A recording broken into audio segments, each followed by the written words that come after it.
ગુજરાત ન્યૂઝમાં આપનું સ્વાગત છે। મોડાસાના સર્વોદયનગર ડુંગરી વિસ્તારમાં કુવામાંથી એક દીકરીનો મૃતદેહ મળ્યો હોવાની ઘટના સામે આવતા ચકચાર। પ્રાપ્ત માહિતી અનુસાર મોડાસાના સર્વોદયનગર ડુંગરી પર રહેતી પ્રિયંકા નામની દીકરી ધોરણ 7 માં ભણતી હતી। આ દીકરી છેલ્લા 3 દિવસથી ગુમ હતી ત્યારે તેના પરિવારજનોના કહેવા મુજબ મારી બહેનને મારી મમ્મીએ 5 રૂપિયાનું ખાવાનું પડીકું લેવા આપ્યા, તે પછી મારી બહેન પરત આવી ન હતી। ત્યારે આ અંગે અમે મોડાસા ટાઉન પોલીસ સ્ટેશનમાં જાણવા જોગ ફરિયાદ કરી હતી। જ્યારે મારા પપ્પા અમારા ઘરની નજીક આવેલા કૂવા તરફ જોવા માટે ગયા ત્યારે તેમને મારી બહેનનો મૃતદેહ કૂવામાં પડેલો જોવા મળ્યો। આ અંગે પોલીસ તેમજ મોડાસા ફાયર વિભાગને જાણ કરતા તેઓ ઘટના સ્થળે પહોંચ્યા હતા।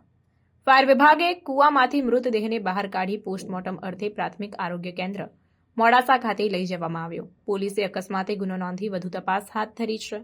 સર્વોદયનગર ડુંગરી વિસ્તારના વોર્ડ નંબર 3ના જાગૃત કોર્પોરેટર અતુલભાઈ જોશી મૃતક દીકરીના પરિવારની સાથે રહી અંતિમ ક્રિયા સુધી જોડાયા હતા। Reporter Iqbal Chishti, secular Gujarat news, Aravalli. મારું નામ અતુલ જોશી, મોડાસાનો રહીશ, વોર્ડ નંબર 3 કોર્પોરેટર।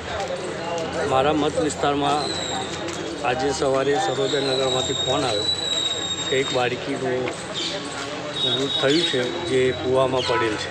તો તાત્કાલિક ઘટના સ્થળે દોડી ગયો। ત્યાં આગળ પોલીસ પણ હાજર હતી, ફાયર ટીમ પણ અમારી આવી ગયેલ હતી અને જાણ થતાં અમે આજુબાજુના તમામ વિસ્તારના બધા યુવાનોએ મળી સાથે અત્યારે પીએચસીમાં અમે લાવ્યા છીએ। હવે એનો મૃતદેહ અત્યારે અમે સ્મશાને પણ બધા સાથે રહીને લઈ જઈશું। છોકરીના જાણવા મુજબ પરિવારમાં કોઈ જ નથી, મા બાપનો ભય જ છે, આગળ પાછળ બીજું કોઈ છે નહીં તેવું મને જાણવા મળ્યું અને આ બાળકીને જે થયું એ બાબતે અમને ઘણું દુઃખ છે। મારું નામ અતુલ છે। મારી બેન શનિવારે સાંજે 6:30ના ટાઈમે 5 રૂપિયા લઈને ગલ્લે બાજુ ગઈ હતી, તારની પાછી આવી નથી। 4 દિવસ પછી અમે સવારે કૂવામાં જોવા ગયા તો મારી બુની લાશ મળી હતી। શું થયું હતું એને? શું થયું હતું સાહેબ? કંઈ થયું નહોતું એને, કોઈ ઘેર જે ઘરે બગડી કંઈ એવું કોઈ વાતાવરણ નહોતું, કોઈ એવી વાત હતી એ ટાઈપની નથી, સીધી ચોરી હતી। પણ જતી સ્કૂલથી ઘેર છોડીને જતી જ નથી, કંઈ ફરવા બી સર્વોદયનગર પાછી શાળામાં ભણતી હતી। કયા ધોરણમાંથી? 7મા ધોરણમાં હતી। 12 વર્ષની ઉંમર છે, 12 થી 13 વર્ષની ઉંમર।